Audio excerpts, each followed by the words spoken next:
Welcome to Laurier's Teaching Excellence Conversation Series. I'm Mary Wilson, Vice Provost of Teaching and Learning at Wilfrid Laurier University. And today I'm with Lydia Awuah-Mensah from Laurier's Experiential Learning and Career Development Center. Lydia encourages students to co-create their knowledge and engage in deep reflection, to become active participants in their own learning, and her professionalism, care, and energy inspires and motivates her students to achieve great things in their own careers. The accessible, inclusive, and deeply reflective learning environment that Lydia creates has a lasting effect on her students, and I'm thrilled to get to talk to her today.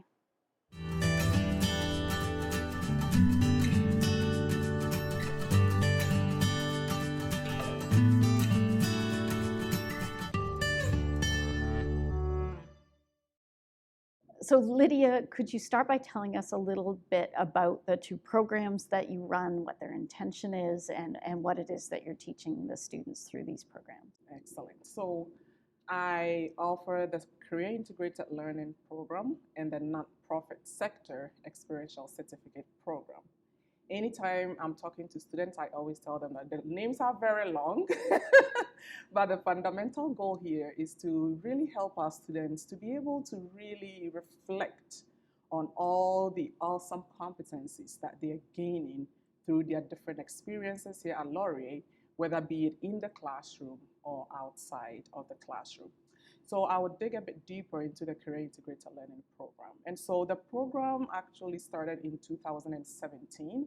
And I always give a lot of credit to Memorial University because the program was developed as a result of a research that was developed at Memorial in terms of going into classrooms to really understand whether students are aware of all the competencies that they are building through their course instructions and their course assignments. And so sometime in the winter of 2017, we reached out to Memorial University, specifically to the researchers who developed the program, Rhonda Joy and Rob Shea. And we spoke to them about the whole idea and how interested we were in implementing that here at Laurier. And they were gracious enough. We had a lot of meetings with them. They took us through how the research was developed, the different feedback that they got from the students and also from faculty. And we're happy to support us in terms of piloting it here at Laurier to even see how it was going to turn out. And so we went through all the logistics, and in the spring of 2017, we reached out to 6 faculty members in the Faculty of Arts that we already had some relationship with. We made them aware of what we wanted to do, got them to give us some class time to pilot the program and see how students are going to take it. So in the spring of 2017, we went into those 6 classes. There was English, Medieval Studies, one sociology class. I think there were 2 English courses, if I could remember, yes. And so we did the pilot, and then we gathered feedback survey from both faculty and from students. And the information that we received from our students and faculty was really, really rich. And so we used that feedback, and then in the fall of 2017, we fully launched the program here at Laurier. And so we went from 6 courses in the spring of 2017, and then through promotion, word of mouth, and different marketing strategies, by the fall of 2017, we were able to go into about 12 courses within that fall. And so right now, Career Integrated Learning is everywhere on campus. I always keep saying that I want so many other faculty members to know about it, but at least we've been in all the different faculties around Laurier, both in Waterloo and in Brantford. And between 2017, when it started, up until now, we've been into our 250 courses or sections in terms of getting students to really understand all the skills that they're gaining through their courses and helping them to really be treating the classroom as a professional workspace instead of just a place to make grades or just a place to learn something and get it off their checklist. And so Career Integrated Learning has been going really, really well, and now we've even expanded into going into graduate courses, which we never used to do in the past. So that's a little bit about Career Integrated Learning. And then the nonprofit sector experiential certificate program also started in 2018. In 2018, the Career Center hired a project coordinator to do a community-based research in terms of understanding the relationship we have with our community organizations in terms of volunteering and how much we can support the work that they do, and again their needs, and making sure that we are meeting those needs in terms of us bringing students into the organizations. So this was a whole one full year project, and at the end of the project, one of the valuable feedback that we gained through the surveys that we did with community members was that we love working with Laurier students, but we really would wish that there was a little bit of more preparedness and commitment as they take on these different opportunities with us.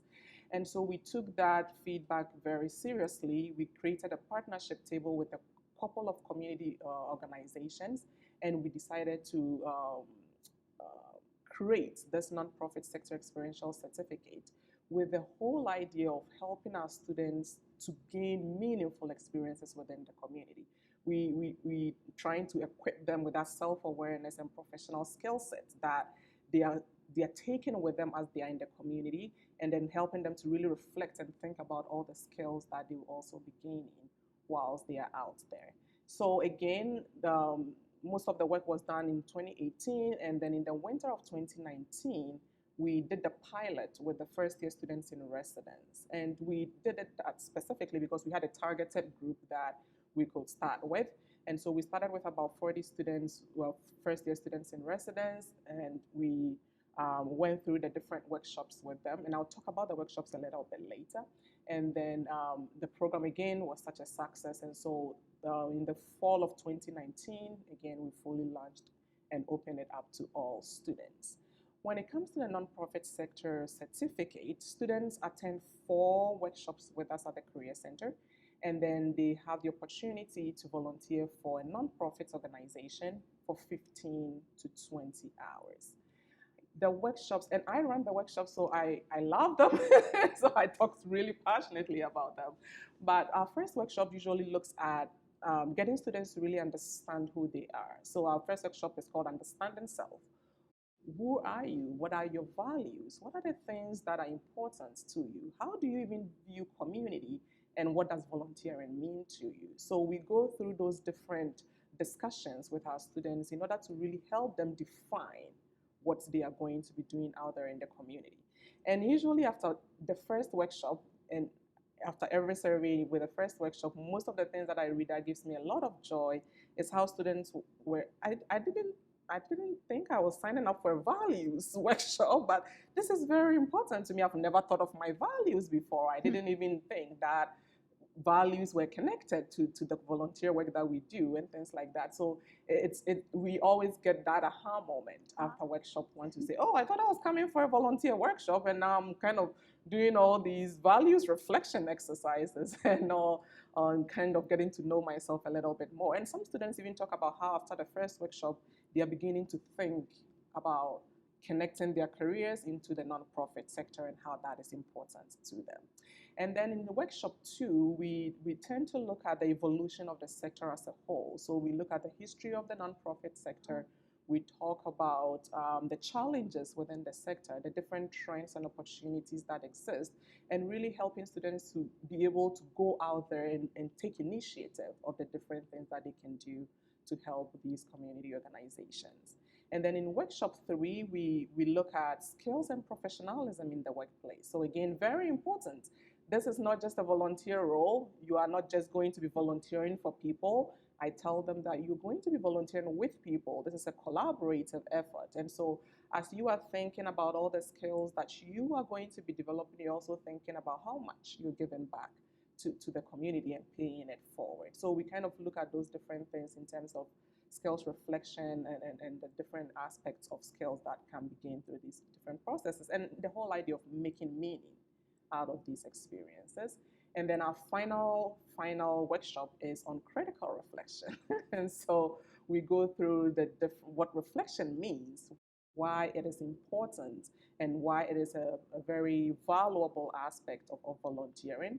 And in that reflection exercise, I also get students to even think about their classroom experiences. So kind of using that as a toolkit to connect with their different experiences. So those are 4 main workshops. And then I work with each student one-on-one to really decide on which opportunities they are interested in. So we start thinking about what is your areas of interest. Some students wanted to connect to the program they are taking. Some students just are open to different opportunities. And so I work with them, I meet with them one-on-one. We go through different, before that though, I get them to create a volunteer action plan.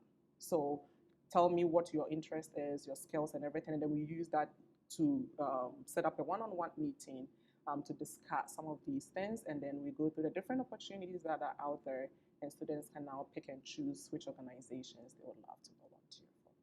So I think that is a bit of an overview of the 2 programs that I run. And in terms of skills, I would say numerous skills, but I also really love making sure that students are owning these skills. So although I teach them about these skills and competencies, I also make sure that they know how to identify it for themselves. So there are so many different skills we may talk about: communication, problem solving, creativity, diversity and intercultural understanding, the idea of self-awareness. And so we discuss all these different skills, but I try as much as possible through the different reflection activities we do for students to be able to identify and confidently articulate these skills for themselves, instead of me saying to them that, okay, if you're going to volunteer, these are the things you should get. I think sometimes some students will fall through the cracks. So I kind of give them that sense of ownership to be able to identify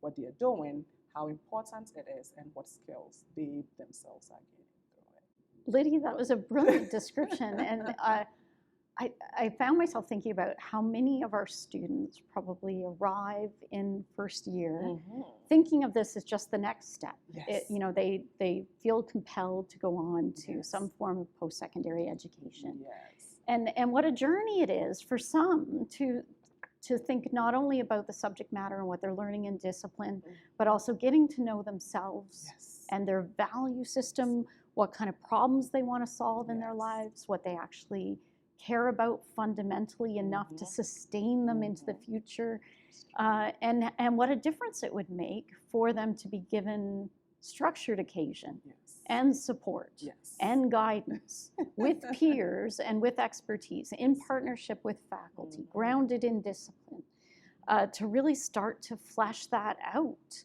and to do so in a way that's tied to experiential learning opportunities. It's brilliant. Like one of sort of the commitments we often talk across teaching and learning, and you'll know this because you're a member of the teaching and learning team, which I'm thrilled to have this area of expertise contributing to our work, is one of the things that I think makes Laurier a bit different is that we don't just prepare students to make a living, we help students make a life. That's true. And that they need to be able to know themselves and what they value. And they also, as you're saying, really need to be able to articulate what they're capable of as a consequence of education and their own personal reflection. So that, you've described a number of the activities that are inherent in these programs, but from your observation of students, when that aha moment happens, is there a pattern of thinking? Is there a set of questions? Is there something that you observe in the students who are approaching that moment of being able to say, oh my gosh, I really know how to problem solve, or think critically, or to advocate for myself, or to communicate complex ideas simply? Is there something that you've observed that would be a deliberate action on your part as an educator that routinely or pretty well leads to those opportunities for our students? So if you could capture that for others who are thinking about, how can I emulate or support this kind of effort in my teaching? What do you, when you think about those moments of interaction with the students, what's felt most consequential? Very, very important. So for me, anytime whether I'm in the classroom or I am offering the nonprofit workshop, I tell students that I'm here to facilitate, I'm not here to teach. And I love starting with that statement because I believe that at that moment, students have that connection with me in terms of, okay, we are not just going to be listening to another presentation. Yeah. We are here to discuss different things. And so Yeah. I think that is one thing that as I started these programs, I've learned through the process, and it's really been helping me to set the stage to help students really be called into the discussions that we are having. And in terms of those aha moments, definitely I see that a lot happening across board. I will use an example from the nonprofit sector experiential certificate. I had one student, a third year psychology student who came into the program in 2020. And again, that was when everything was going on. And I had a lot of students at that time attending the workshops. And so she came in and mostly, again, as I get them to do a lot of breakout room activities, I pose a lot of questions. And thankfully, because things were on Zoom, I could see their names. And before I call out your name, I always say that, not to put you on the spot, but can you connect and can you talk a little bit about this? And so I realized for our first meeting, again, her camera was a little bit off and wasn't ready to connect a lot more. But as the workshops went by, I could see the growth. And because it's like you come in and everybody is trying to say something. And I tell students there is no right or wrong answer here. This is a safe space and we are all here to connect. And so I saw that growth in the second week where she was coming in chatting a little bit more. And then the workshops were completed and she was now going to be volunteering for one of the community organizations here in Kitchener-Waterloo. Again, there was a lot of nerves the day she was preparing for the interview and everything. She's like, Lydia, can you help me at least prepare for the for the volunteer interview? So we went through those different pieces and everything to help build up some self-confidence and self-awareness and things like that. And so she went in, interview went really well, volunteered her 15 to 20 hours, and then I get an email a month into it, and she said, well, I want to still keep volunteering for this organization because I'm really enjoying this role that I have here. And so I'm like, that's great, keep on keeping on. And so again, she was always emailing me, telling me how things were going. A few months into it, she emails me and she said, I got a job with with this community organization. I'm like, okay, that's amazing. And then the icing on the cake was that this student really loved working with this community organization and saw the need to be able to really get more Laurier students to become aware of the work that this community organization is doing. So has now taken it upon herself to create a club here on campus to support the work of that community organization. So she's now the president of Hope Spring Laurier, which is an affiliate to the Hope Spring Cancer Society here in Waterloo. And so this is a student that I saw really grow through the different aspects of my program, and also even in her own self, we meet a lot on Zoom to talk about things, and she said, I'm now very much, I couldn't even believe when I was in first year that I'll be a president of a club, right? And so, and anytime she's writing her reflection, like when she was in the certificate program, anytime she's writing her reflection, she would choose 2 or 3 competencies that she thought she never had, but now feeling a little bit more like she had.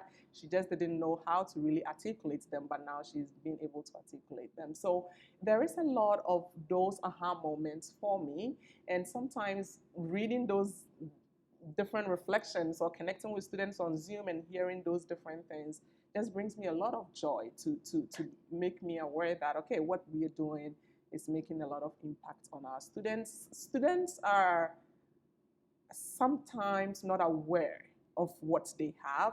And so I think my role in terms of nudging them a little bit or giving them that pat on the back to say, you are awesome, I think goes a long way to really help build that self-confidence for them. Undoubtedly. And even what you're mentioning around articulating for them that your intention is to be a facilitator. It is so important in our classroom environments that as educators, we think about the cues that we are providing to our students, because they are cue seeking, right? They are looking to interpret the rules of the environment that they're learning in and to read the expectations. So even by indicating to them that it's your intention to be a facilitator and your investment in building trust with them and trust in themselves, and also the agency that you develop intentionally, how you empower them to seek out opportunities, that registers with our students in ways that shift their contributions to our classroom environments or our learning environments. So for those who are wondering whether or not it matters if I have that conversation with the students to sort of set the parameters of the engagement early on in the class, it matters so much. It does. They're trying to interpret, am I just supposed to go through things? Are you available, accessible to me? Yes.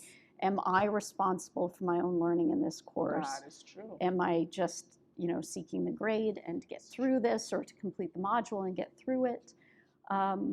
They're trying to figure out what the game is. And when you start to say, no, this is not a game, this is your life, this is your ownership of knowledge you'll carry with you, this is your chance to think about your future. That's true. And to learn about something that you wouldn't otherwise explore, and to enjoy that process and moment.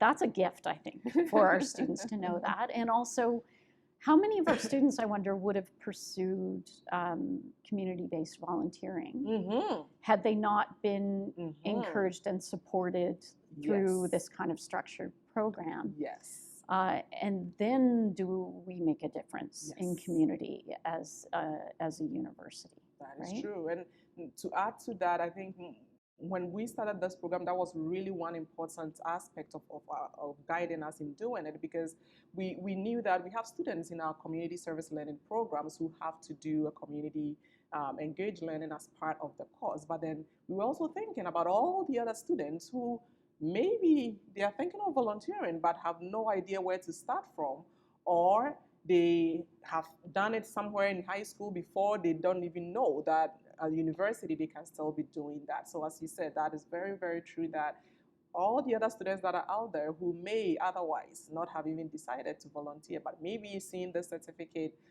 promoted on Navigator or on the student's website, made the effort to join it and now decided to volunteer. And I was even speaking to one health science student yesterday, and she's talking about how important this has been for her, because she's adding it to her application to medical school and things like that. So it is an important aspect in terms of that experiential learning growth that we are seeing in students.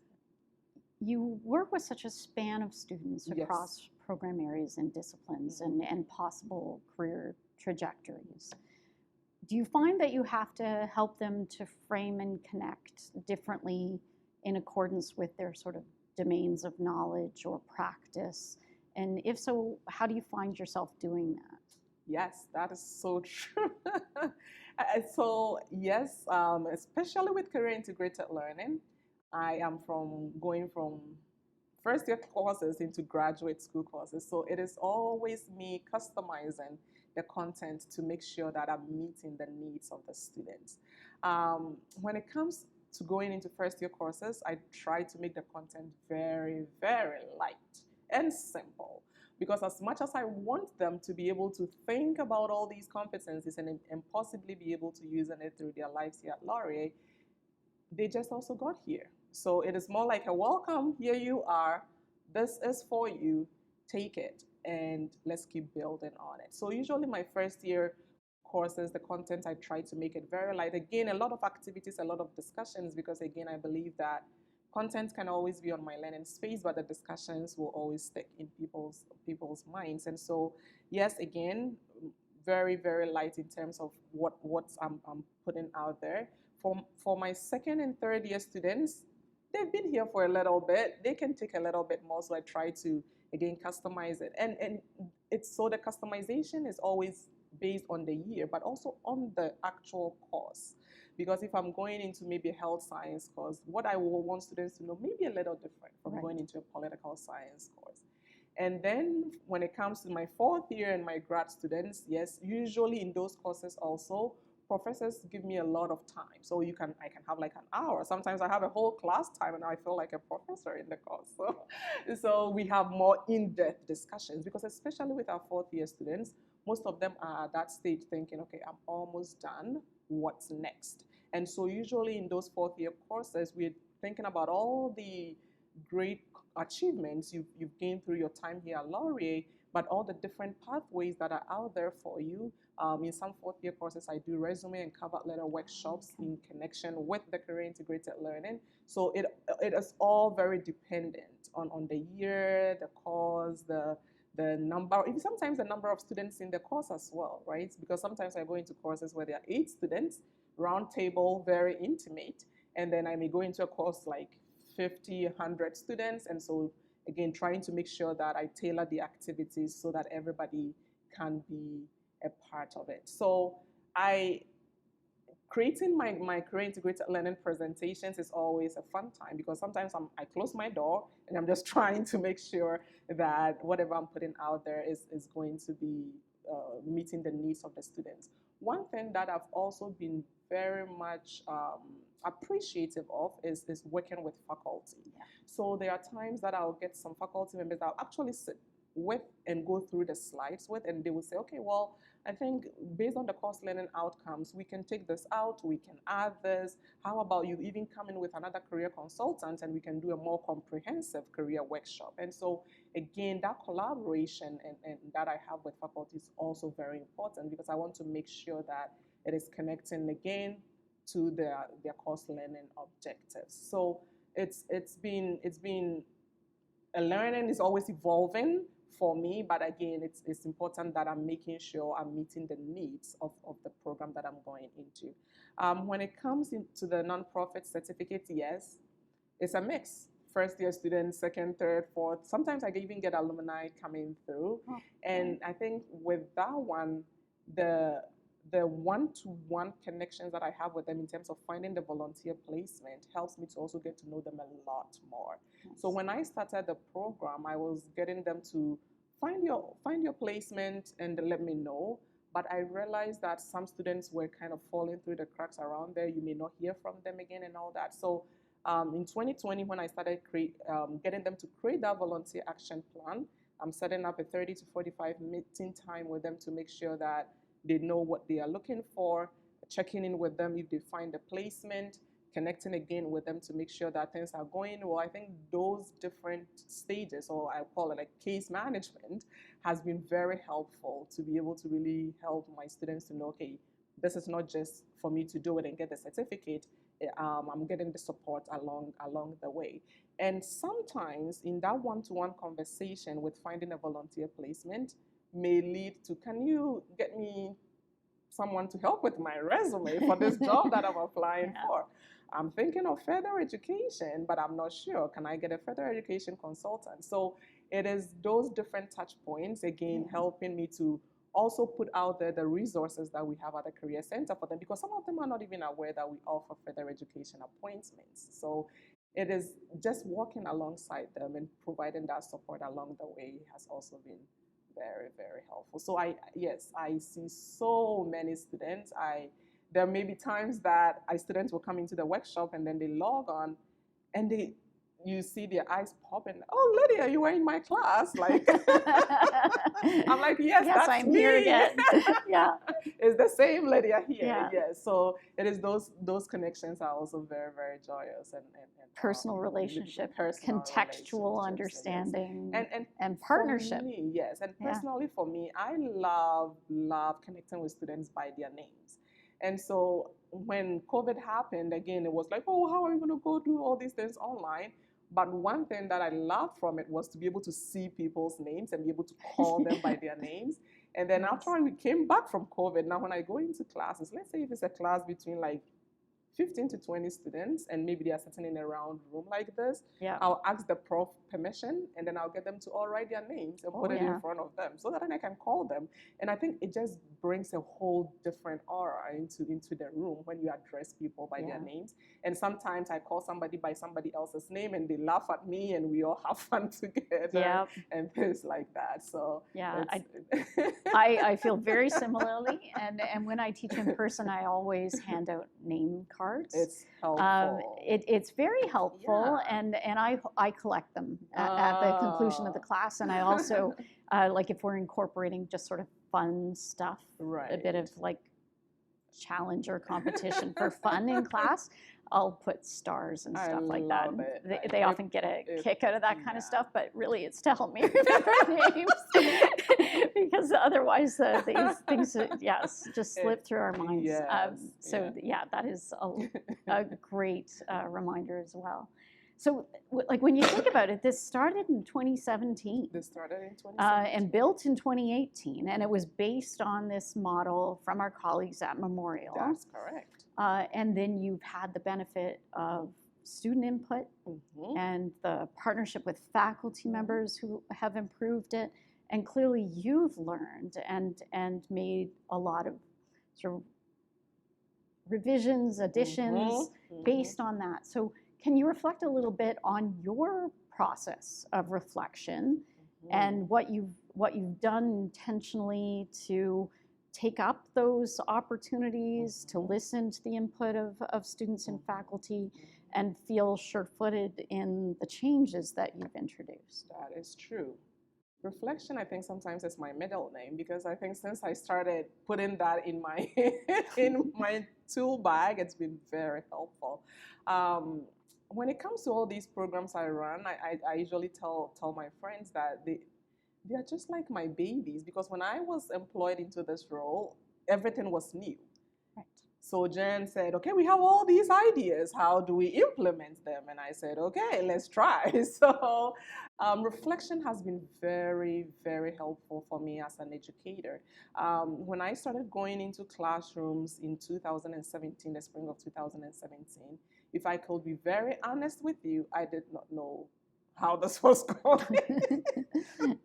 and from a personal side, I'm a very introverted person. When I was in grad school, presentations wasn't my best suit. Please just let me write and give me the grade. Don't tell me to tell somebody about what I'm writing. And so being in a role like that was, in the beginning, was overwhelming. And every time that I'm going to go out there, it was a lot of making sure that I'm putting myself in that right place and telling myself that I could do it. But again, reflection helped me a lot. I think incorporating feedback right from the start was a very good decision. And personally, I take feedback, every single feedback that I read from my students, it's constructive for me. I don't read a feedback to say, oh, I did that and you're saying that. That's not who I am. I think it's something to do with my culture also and maybe how I was raised. But every single feedback that I receive from someone is a learning experience for me because I always look at it from the person's perspective to think about, this is what I provided, this is how they interpreted it, this is what they are telling me of their interpretation. So I have to take it and be able to learn from it. And I think that feedback has really helped with my personal reflection process because reading it to say, okay, maybe the content was a little bit too much, or I didn't understand the definition of this, or I think you could have given us a little bit more time to work on that activity. All those little pieces really helped me to be able to sit down and go through the slides again to think about, okay, first years are saying this, how do I make it a little lighter? Or maybe fourth years needed a little bit more of that covered letter information. How do I cut back on the other one and add to it? So those different things have really been helpful. And then faculty feedback also. So there are times that maybe I get students to do an activity and then I'm chatting on the side with a faculty member and there's something that comes up and they talk about. With career integrated learning, mostly I go into the classes twice. So I'll go in at the beginning of the semester to kind of help them to think about what is happening, and then we go in at the end to reflect and see, okay, you've done all this, let's talk about it. And so that feedback again, especially in the first visit, is helpful, because then sometimes I can use some of that information to be able to customize or create more content for the second visit. So I will say reflection for me has been very, very important.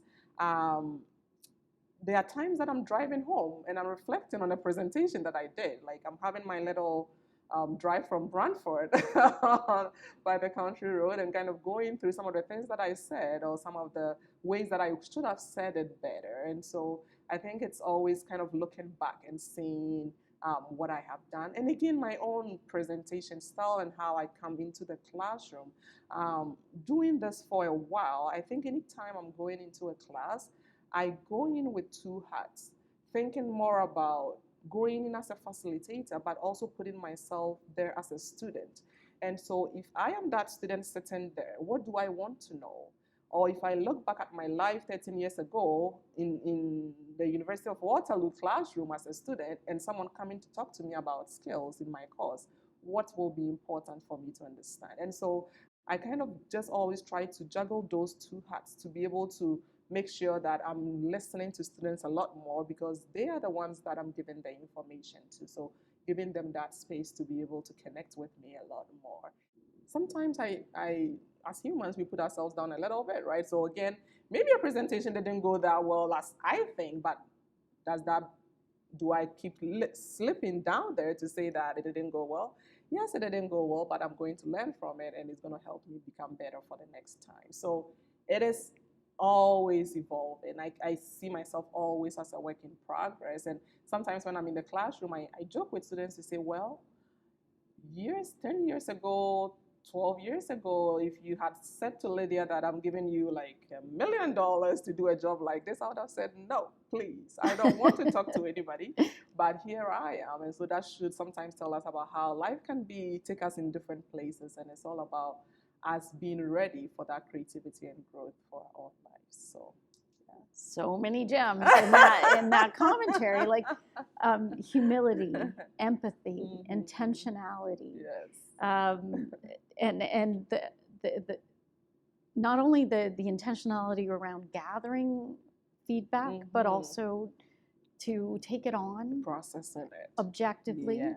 And then to plan for the take-up and testing and implementation of what needs consideration, and just the overarching growth mindset. And I think that on that wonderful, hopeful note, we'll wrap up today's conversation. But thank you so much. This has been such a joy. Thank you so much for having me, Mary.